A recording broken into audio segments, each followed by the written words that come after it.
Well, welcome back to our next episode of The Awakened Stranger. And this is Cody. And today we're sitting with Cindy. And Cindy, I'll have you give us a little introduction to yourself and share with us your life story a little bit and kind of some things that have happened and brought us to this point. And I'd love to learn more about you. So, Cindy, if you'd like to give us a quick introduction and tell us a little bit about yourself. Okay, well, hello, I am Cindy, and I am 61 years old. I'm about 4 years past a third open heart surgery. I learned when I turned 51 that I had a bicuspid aortic valve. I found out that it was calcified, and I only had about a pencil width of blood going through my aortic valve. So that was a pretty scary thing to learn. I had no clue that it was going on my whole life. So yeah, at that time I was told if I had to run across the street, don't do it because you won't make it to the other side. So it was a little bit of a precarious time. When I have a daughter that's a EMT, and she was with me the night of my first surgery, and she said, "Do you want to hear your heart?" And I was like, "Yeah, I want to hear it." And it literally sounded like a squishy washcloth. It didn't even lub dub. Oh, wow. So it was very scary. And so I had that surgery, and about 6 weeks later, I had endocarditis, so I almost didn't make it through that either. So I had to have an emergency replacement valve again. And then that was in 2017. And then in 2022, I was dog sitting for some friends, and I was having all the symptoms and things. So in July of 2022, the valves failed again that they put in, and I had to have a third valve replacement. And now I'm just about 4 years past that. Wow. So far, I'm still here. I often wonder why. So. It sounds like there's a reason. Have you had anything in life that's kind of gotten you to an understanding of why you're here? Or? I don't. My husband left me it's been 15 years ago now, and I've been single ever since then. And so I kind of, not that I didn't have help through all of this stuff, but I was, basically by myself. So I don't know. I have been wondering, like, why am I still here? Because sometimes I feel like I'm not doing anything of any value. I'm just kind of here, I feel like. Oh. And it gets hard. I get really lonely sometimes because I live by myself and I work 2 jobs, but yes, I see people, but I mean, both of those jobs I work by myself. So, yeah, I suppose it doesn't sound, too exciting, but, it's crazy sometimes. I'm like, what in the world am I still doing here? So, yeah. Well, tell me what does your day look like, and what kind of jobs are you working? Well, I do, work at an aquarium store, kind of a dying thing, but I take care of about 75 fish tanks, and I have 7 of my own. Oh, wow. And so I do that, and then I bartend in between a couple days a week. But it's fish. There's a lot of stuff to know. Yeah. So I do enjoy it, but yes. And before that, I was doing dog daycare. So I took care of dogs. And when I first heard about dog daycare, I thought dog daycare? What, are you crazy? But but it is a thing. So yeah. So yeah.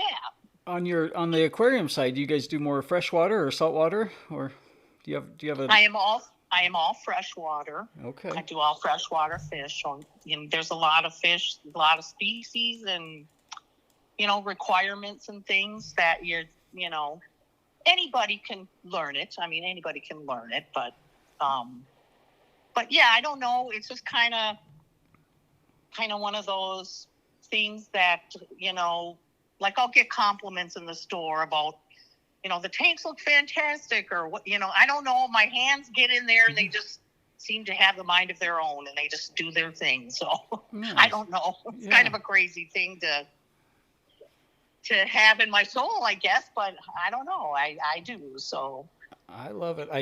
As you were kind of telling me about the fish, I reminded me of a memory. So I vacationed a little bit of time in Hawaii, and this is the first time I ever snorkeled. Was one of the first trips that we took there, and oh I have a weird phobia of fish, of reptiles, things that like their whole body's a muscle, right? And so and it's the weird part is I'm about to go up to Alaska and look at buying a fishing charter boat with my brother, and I don't like fish. I don't eat fish. I don't, I love the aquarium side of it and smaller things like that. And I would love to have a saltwater tank in my home one day. And I like the coral and the kind of the pretty colors. But I remember the first time that I was snorkeling in Hawaii, and I had never done it before. I've never done diving, and taking that first moment of sticking your face in the water with the mask on and snorkel and realizing that you actually can breathe underwater.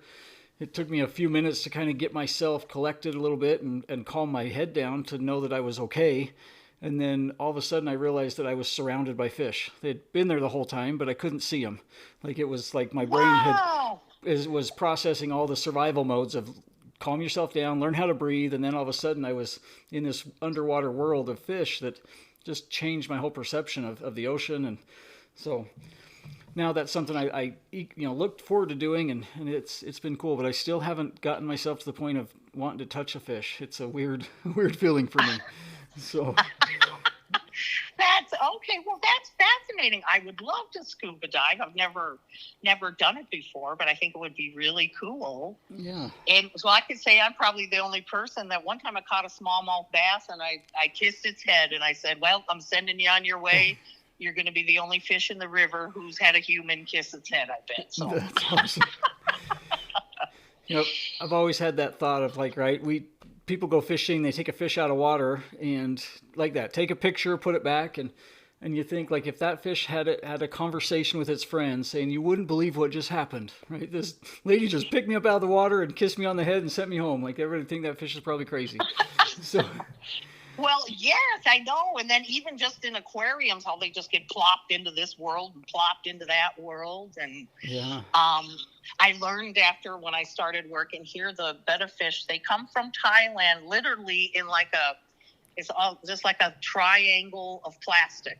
Wow. And they'll put them in sort of a medicated water. And the first time I seen it, I just said to the owner, I'm like, "They come all the way from Thailand like that?" She goes, "Yep, they come all the way here from just like that, barely any water, but they can breathe atmospheric air." But Okay. so yeah, kind Nice. of fascinating thing. So I just wanted to tell you that when I first seen your very first video that you made, it just spoke to my heart, and I could just feel what you were feeling, and I guess that's why I wanted to get involved and talk to you. I could just, I'm sorry that you had to have that experience, and I know it's just so hard.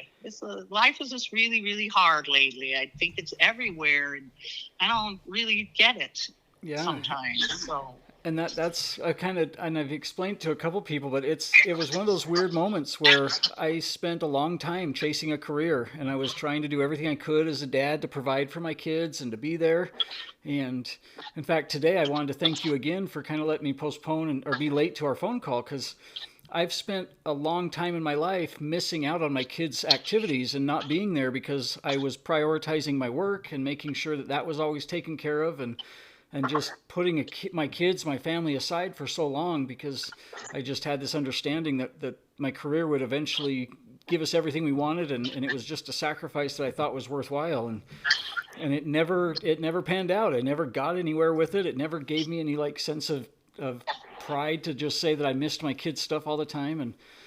And now, Yes. I've been able to be there. My daughter had her, the state, it was called Girls State. So it was a government type experience where they got to see what it's like to be a senator and a mayor and go through some of the state positions that are held in politics. And it was kind of cool. She got 5 days up at the college campus and away from home and a little bit of an experience. She's a junior in high school right now, or just ended her junior year.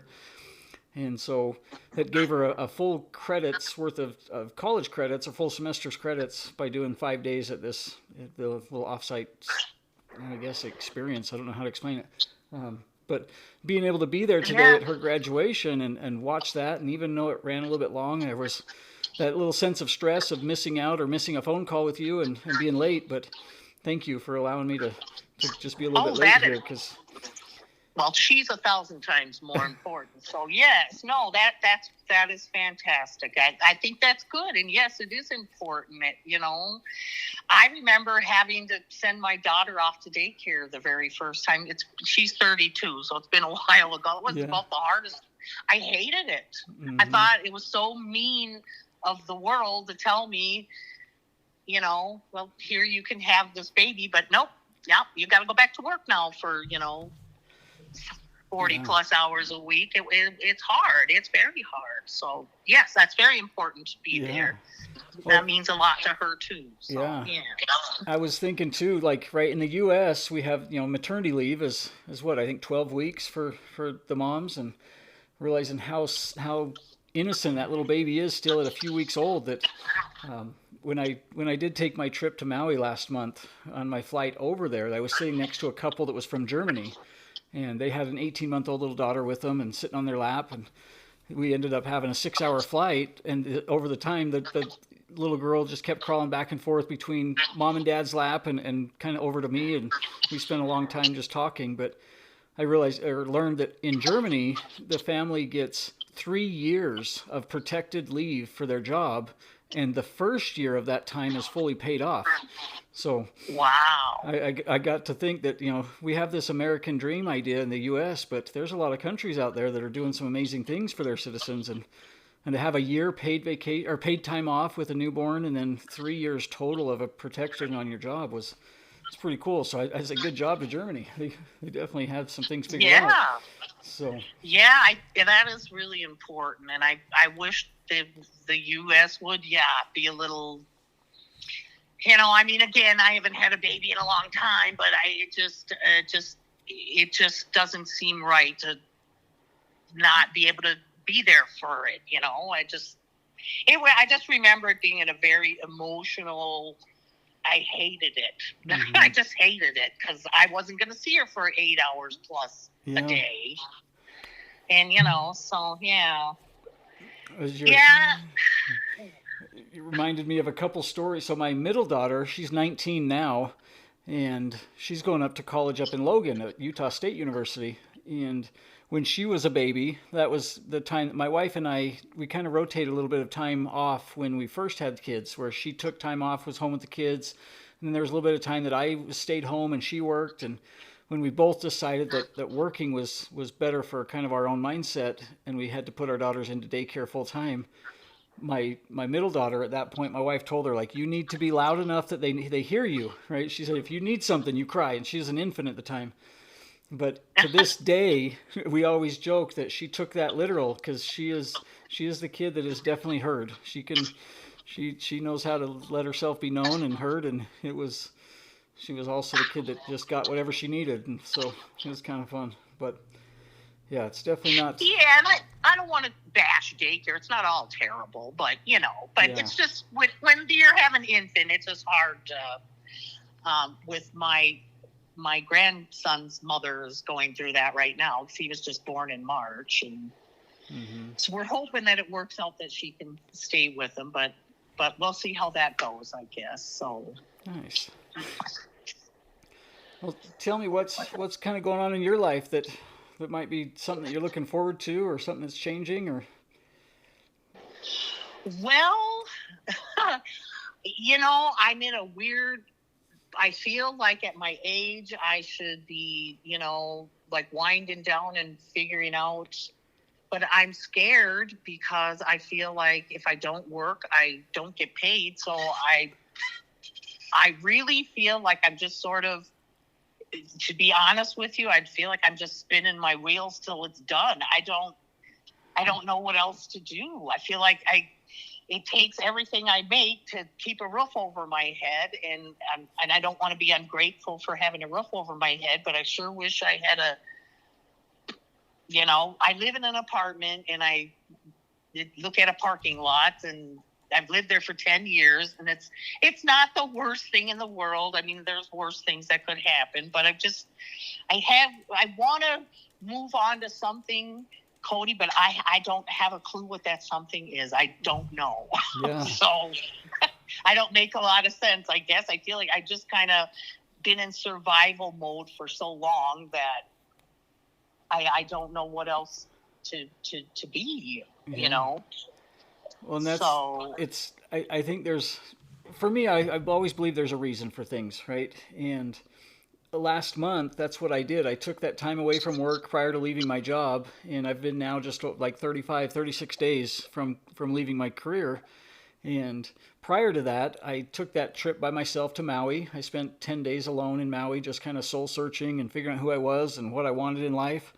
And I had no clue kind of what direction that was going to happen. And I just knew that this job that I was working, it started creating so much anxiety, and I was getting up in the morning and being nauseous, throwing up, just not feeling well about this job. And it's like my soul was kind of telling me, like, you need to make a change, or we're going to force something to change for you.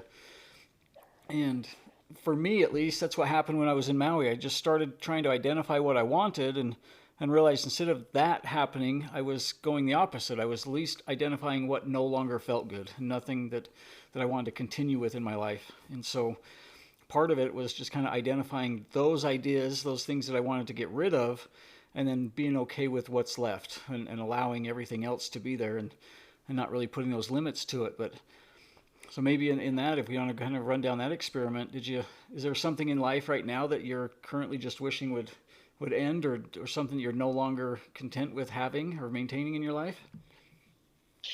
Well, I got a deep desire, really want, is to live in a cute little cottage by a stream. Nice. It was like, I just want to be by a stream. I love to be in the woods and water, and I just feel, like I just would love to live that. But I guess if I can access that in the town that I live in. So I feel like I just often just feel like I'm blank. Like, okay, well, what to be doing here? Am I doing what I mean, I guess I'm maintaining, but I don't really have any big dreams, I guess, other than living by a stream. But Yeah. so it feels empty a lot. I feel very empty a lot, and I don't know what to do with that, but I'm trying to figure it out. So I did have sometimes when people say too, when they say you're going to be reincarnated, I get very upset I'm like, no, I don't want to come back to this and have to go through all of this again. But so this was why I was worried that I was going to be boring, because No. I just had that big blank thing in my head, like, well, I guess I'm doing the thing. I'm surviving, but I'm not really living. I don't feel like. Well, let's take our conversation down the path of like reincarnation. What's your understanding, or your, as far as reincarnation? Do you have a belief on that, or an opinion? Well, I used to just think that I always just thought we just had one life, but now that I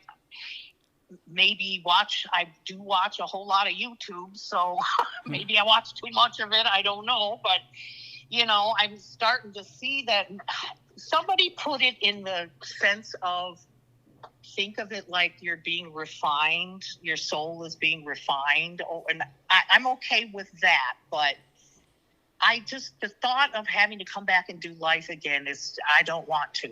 Yeah. It's like it's like, what if I'm somebody I don't like, or what if I'm a person that you know what I mean? Like I don't know, but I guess they say you won't know, but I think it's I think it's kind of sad. I don't want to. I thought there was going to be, like, I was going to, when I passed away, I thought I would know things that I don't know now, and I don't know. It probably doesn't really make much sense, but I just really believe that. I just thought that you just had one life, but now I guess I'm questioning things now. Like, Yeah. well, maybe, that's not right. And I do feel like most of the things we've been taught is not true. Mm-hmm. It's just, but when I start saying it out loud, because I'm just sitting here by myself, it's like, well, maybe it just seems, I just thought that I would, follow life and like get married and have the house and all, and it just never worked out like that. So I feel floundering, like I'm floundering a lot.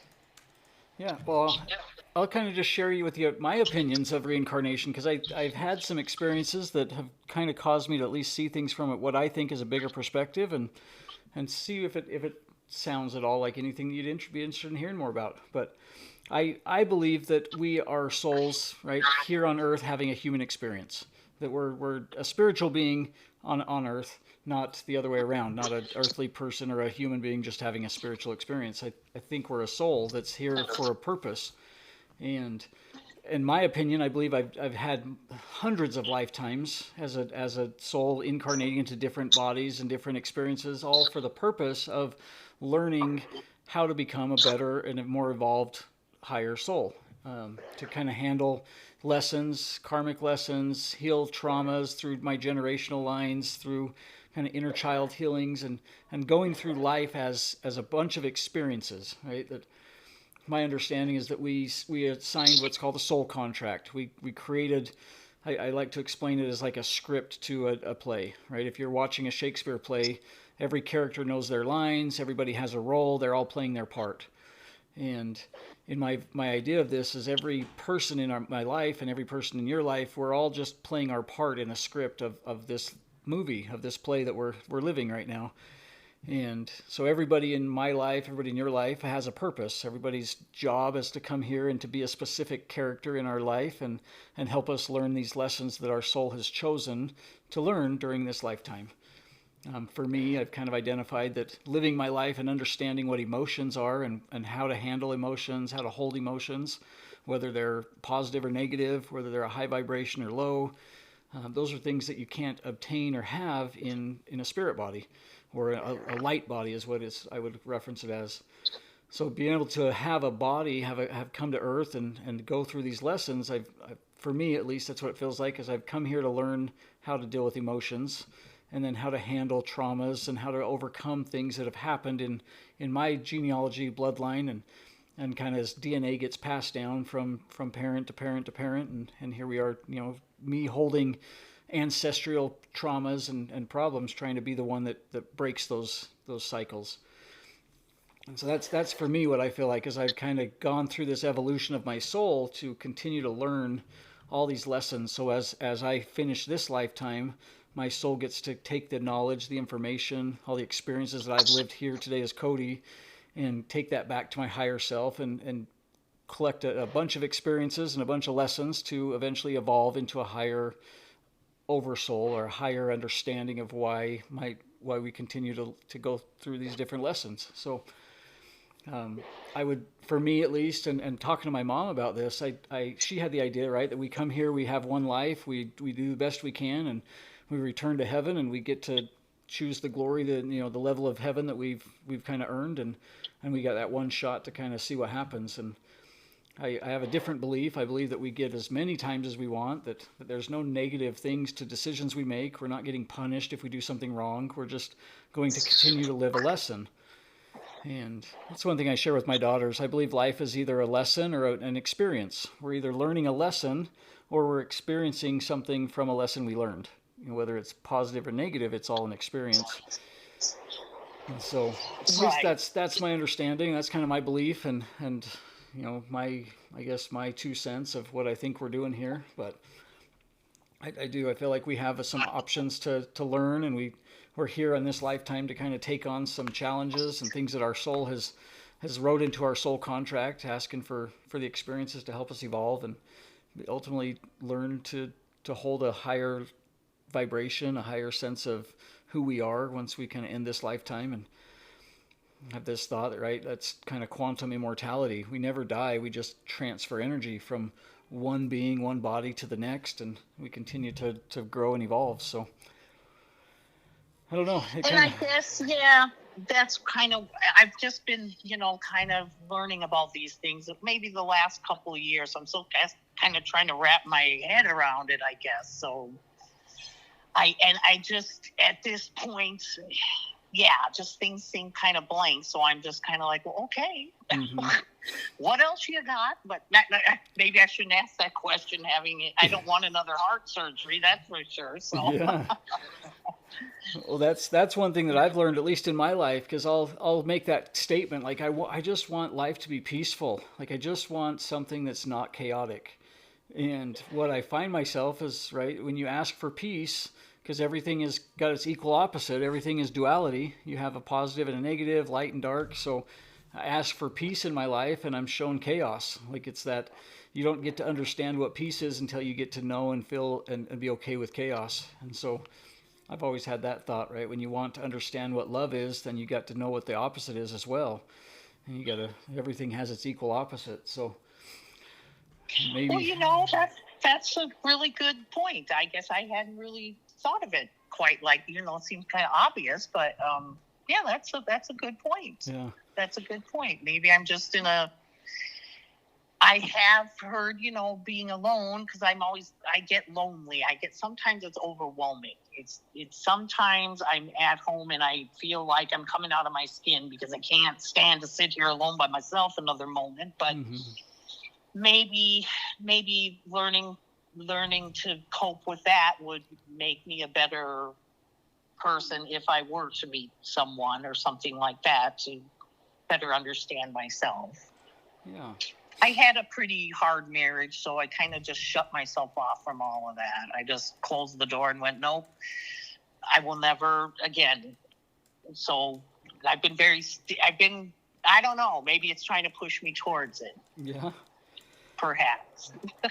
Well, and I would dare to say that, and a lot of times just conversations that I've had with people, and sometimes and maybe it's a way that I explain things or the way that I kind of comprehend something, but I've been told that I kind of help people open up their thoughts and think of things in a different perspective. And so maybe this is just one of those activations things for you where you get to just look at something from a different perspective and see if there's some changes you want in life and start going down that path. But I definitely believe Yeah. that we're all here meeting each other for a reason, and even if you think that you don't have a lot of information to share or stories to tell, I think you're here for a reason. There's definitely some purpose on why you're here, and so I don't know Well, what's I appreciate that. I appreciate that. So yeah. So after your aquarium job, then you said you bartend sometimes.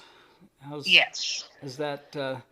I guess from that, my thought too is you probably interact with a lot of people and have some conversations with them, and is that I do interact. It is the VFW. And the reason I at the time owed my dad some money, and there was the job was in the paper, and I grew up in military. My dad was in the Air Force, so I thought if I took the job, if I could get the job, that I could earn the money to pay him back. And in long story short, I paid him back and everything. But yes, I know everybody.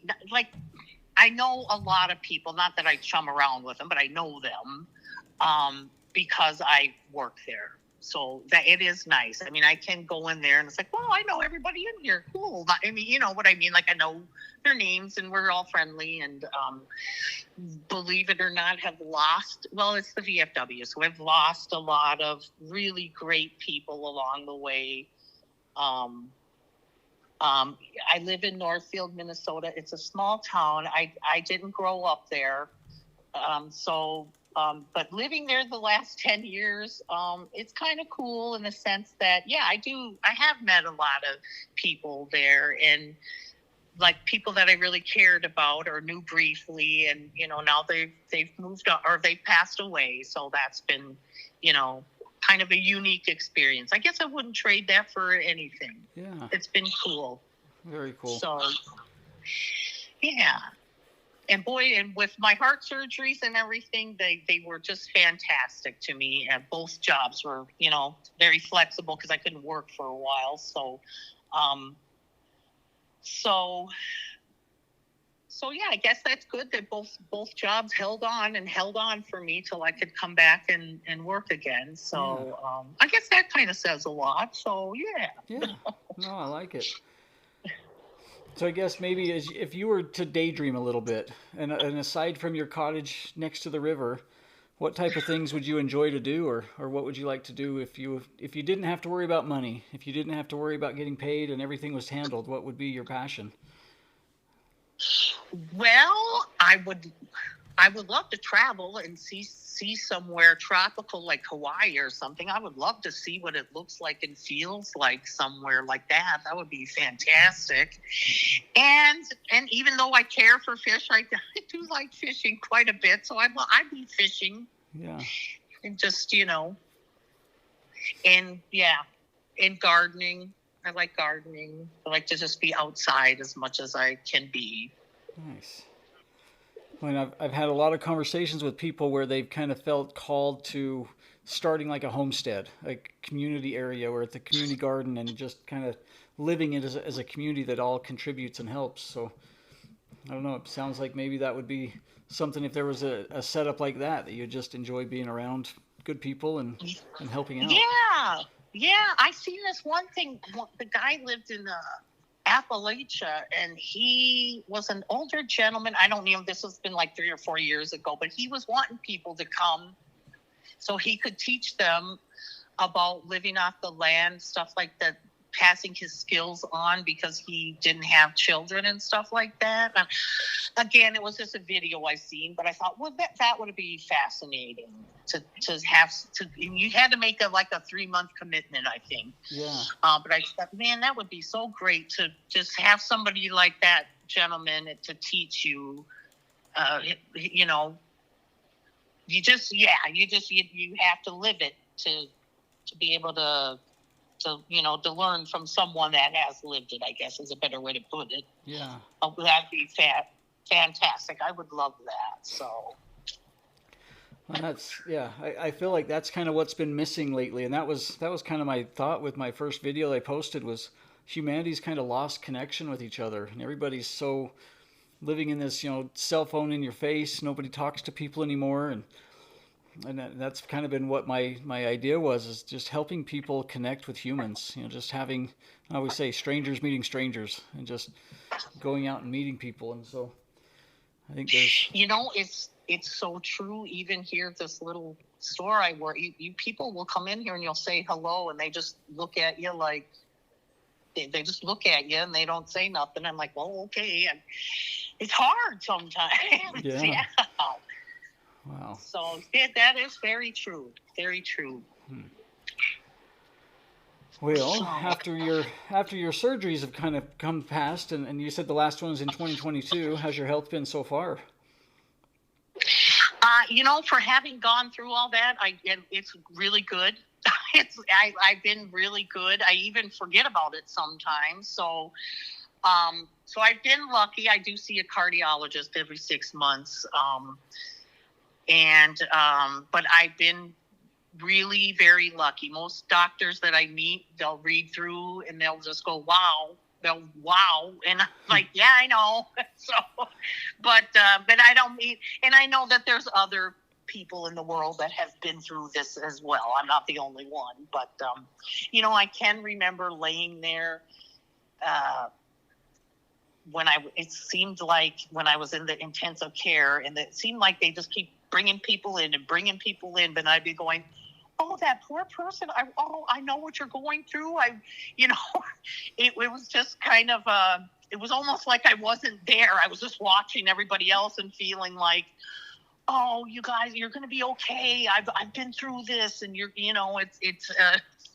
there was a gentleman across, like, I'm in intensive care, and he's across the hall, and I can't really see him, right? I can't see him, but for some reason, I was very concerned about him, and it looked to me, from what I could see, from what I could tell, it looked like he didn't move for like a couple of days. I was very worried about him. Like, I was really focused in on this person. I don't know who he was.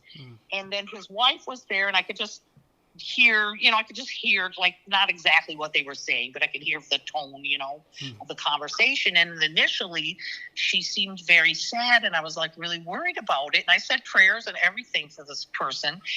And then, like, a couple of days later, I heard them talking and laughing. I heard her laughing. And so he come out of whatever, I don't know if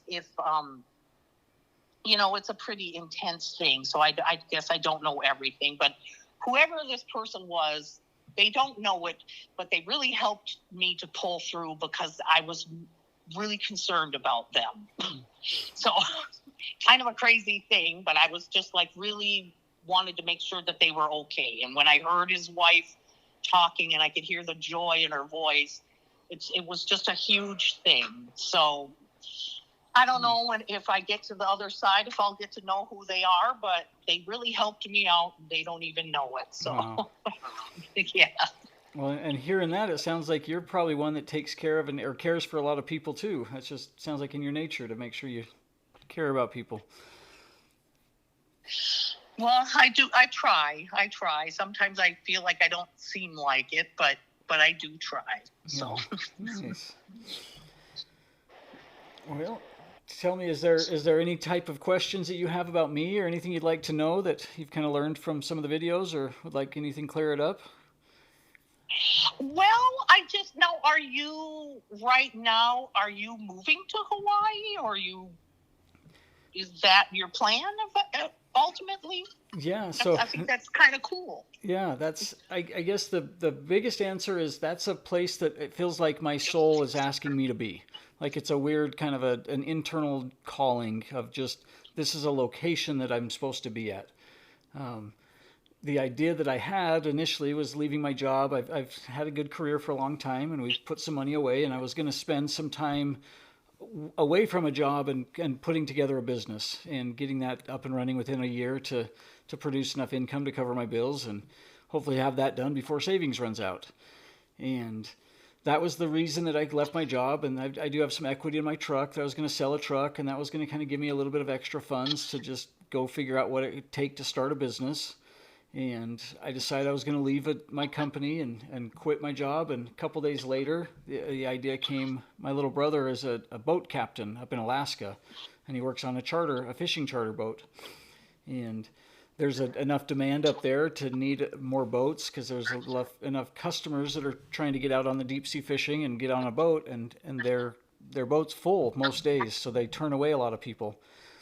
And so Wow. then the idea was to go up and add a second boat to the company and be a part of a fishing charter business, where kind of my reason for wanting to leave my job at that point was it stopped feeling good. I stopped feeling like I was helping people, and kind of got to the point where I just felt like I was taking away from people. And I did finance in the car industry, so I was the guy that after you said yes to buying a car and you agreed to the numbers, then you'd come into my office, and my job was to sell you the extended service contracts and the gap coverage for the loan and a maintenance plan and all of the protections that are available for a car.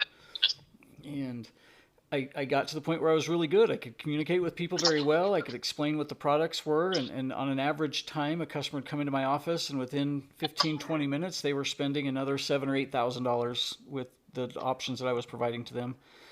And I knew that it was a benefit to have the customer protected and have their car in a spot where nowadays new cars are all technology. Everything runs off the computer, and something happens to the computer or this touch screen goes bad, then all of a sudden you don't have AC and you can't control your vehicle and the radio doesn't work, right? So there's a lot of technology in these cars now. So I got to the point where I was really good at offering those products and making a great job or great income, but it just stopped feeling right. And so my idea was to create a business that I was able to help people and be a part of their enjoyment, their happy moments, and kind of just spend my working time being a part of other people's vacations.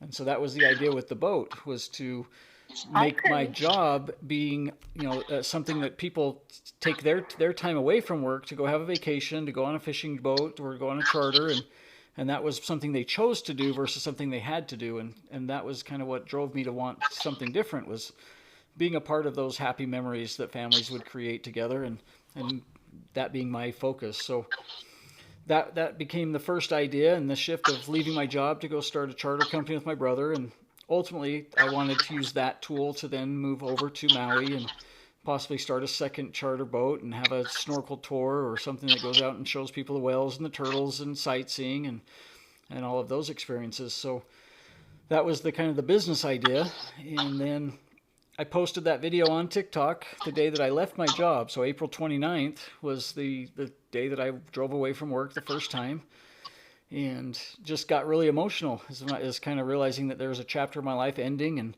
and things just, it was heavy. It didn't feel like I was excited. I was kind of crying. I was not doing good that day, and I wanted to record myself in those emotions, because I had left the car business and I'd returned to a job 3 different times in the last 2 years. And every moment that I left, it just felt like things were good, but then I'd get worried, or I'd think that I didn't have the ability to create a company or do something that provided me an income, and so I'd go back to the car business, and I knew that I could make an income there, but it just never felt right. So that day one video was more of a documentation for myself, to know why I left, and to help remind myself not to go back, and to really stick out this idea of creating a business. And so I Well, posted that. Oh, go ahead. yeah. Oh, I was just saying that it really spoke to me when I seen that video. So yes. Yeah. And so that's what it was. That was just kind of me being fully authentic, just in the emotions of wanting to leave a job and start something that felt like I was giving back to people and wanted to be a part of people's memories. And I had 212 followers the day I posted that on TikTok. I didn't really, I still am learning as I go. Social media is not something I ever focused on. And almost overnight, that grew to a very large number. Today, I think it's going to pass 35,000 followers, and that first video Wow. now has been viewed over 800,000 times. So it went from just 200 people that I thought was potentially going to see it and nobody cared, to I've now spoke with people in 10 different countries. We've had the podcast now has started through that, and hearing other people's life stories and their experiences. And so it definitely has been a life-changing video is what happened. So, Well, that is truly amazing.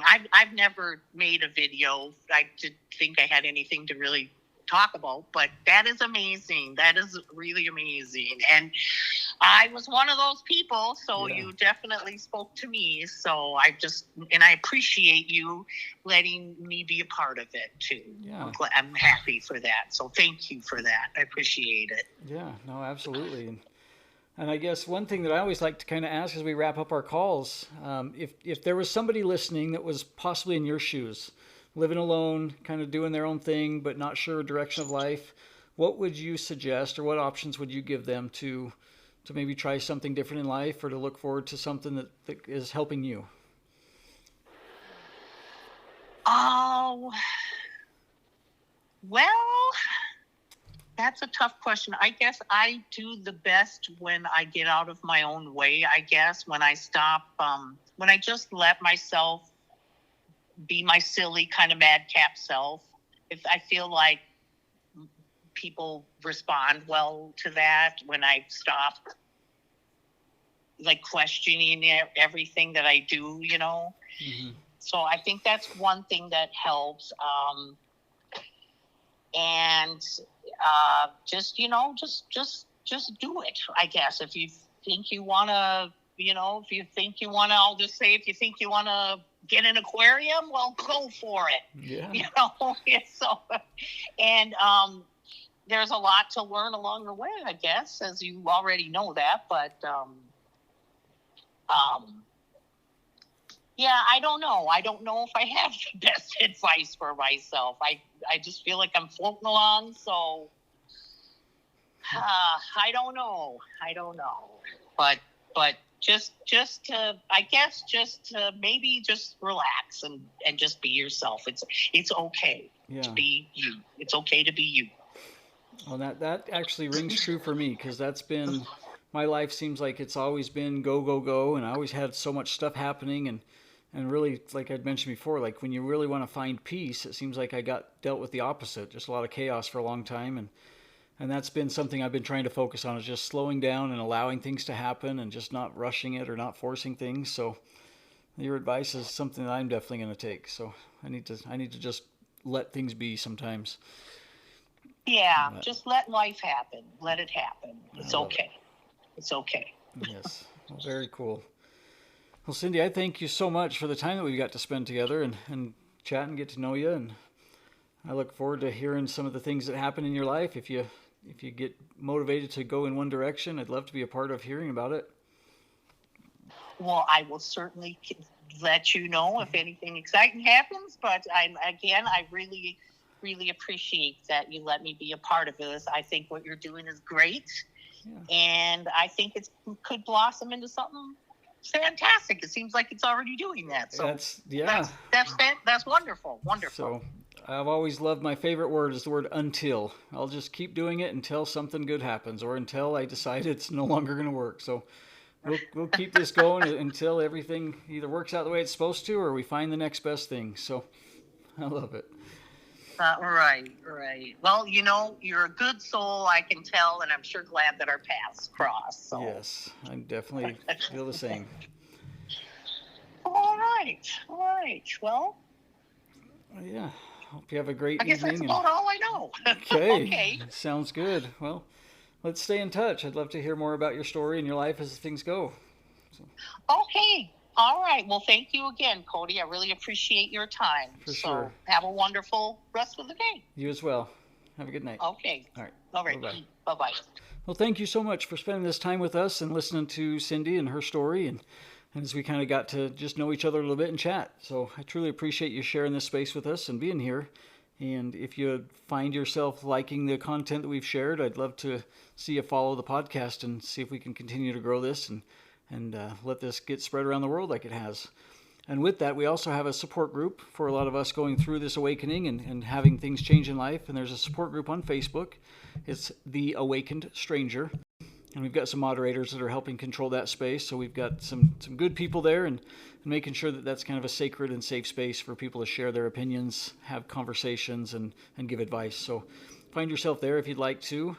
And then also if you'd like to record one of your episodes or share your story. I'd love to hear about your awakening, some of your life experiences and things that you've gone through, and ultimately love to just get to know people. But I do have a link to the Google Calendar. It's on the TikTok bio page, as well as some of the links in the Instagram page. So on TikTok, you can find me at TikTok is at Cody Rampton, and on the Instagram side, it's at The Awakened Stranger. And both of those bio pages have links to the Google Calendar as well as to the Spotify episodes. And I would love to share space with you and have a conversation and see how your life's been treating you. Hope you all have an amazing weekend, amazing night, and until then, we'll talk to you soon.